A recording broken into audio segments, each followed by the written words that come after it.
Education academy में आप सभी का स्वागत है। आज मैं आपके सामने कक्षा 5 पाठ 5 अनोखी सूझ ये लेकर आई हूँ। सभी बच्चे इस कहानी को ध्यानपूर्वक सुनना। देखिए, पाठ परिचय पढ़ते हैं। सर्वप्रथम हम अनोखी सूझ। देवता व दानव में से बुद्धि में श्रेष्ठ कौन है, इसकी परीक्षा हुई। यानी एक तरफ दानव और एक तरफ देवता, उन दोनों की बुद्धि में श्रेष्ठ कौन है। देवताओं ने कोहनी मोड़े बिना एक दूसरे के मुंह में लड्डू दे दिए, वे आसानी से खा लिए। दानव लड्डू उछाल उछाल कर खा रहे थे, जिससे न पेट भरा और भोजन भी व्यर्थ गया।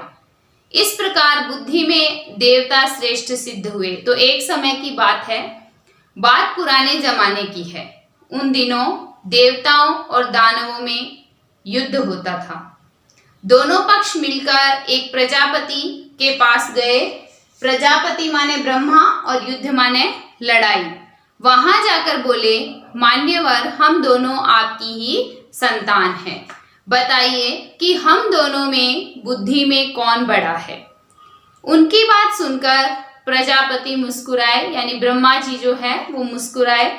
मन में सोचने लगे, किसे बड़ा बताऊं, यानी दोनों में से मैं किसको बड़ा बताऊं, देवताओं को या दानवों को।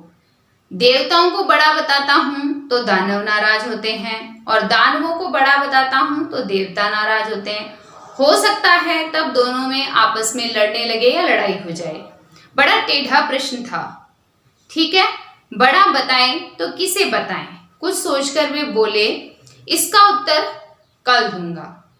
आप दोनों ही कल मेरे पास यहाँ भोजन पर आमंत्रित हो, और भोजन के बाद बताऊंगा कि कौन है जो बुद्धि में श्रेष्ठ है। तो पहले शब्दार्थ देखिए। जब हम पाठ पढ़ें और कुछ कठिन शब्द आए तो आपको उनके जो अर्थ है वो समझ में आ जाए। मान्यवर सम्मान सूचक संबोधन होता है अपने से बड़े के लिए। टेढ़ा प्रश्न होना, कठिन बात होना। श्रेष्ठ सबसे उत्तम। शांतिपूर्वक, शांति के साथ। मिष्टान मिठाई। आज्ञा आदेश। उपाय तरकीब। शोरगुल हो हल्ला मचाना। मुंह ताकना यानी देखते रहना।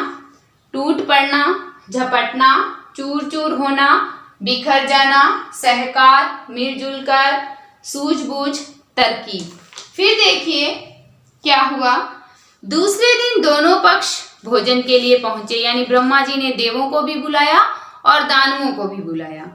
दोनों को अलग अलग कमरों में बिठाया, यानी एक कमरे में तो देवताओं को बिठा दिया और एक कमरे में दानवों को।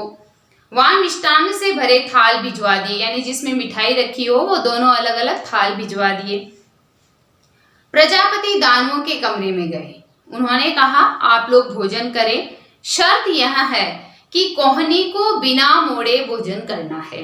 यही बात उन्होंने देवताओं से भी कही।